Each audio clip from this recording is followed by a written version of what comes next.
have some jerk season. I'm gonna add on my fish.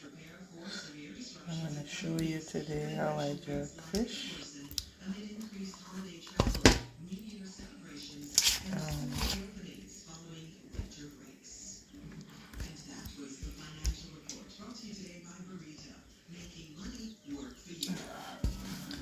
so yeah, basically stuff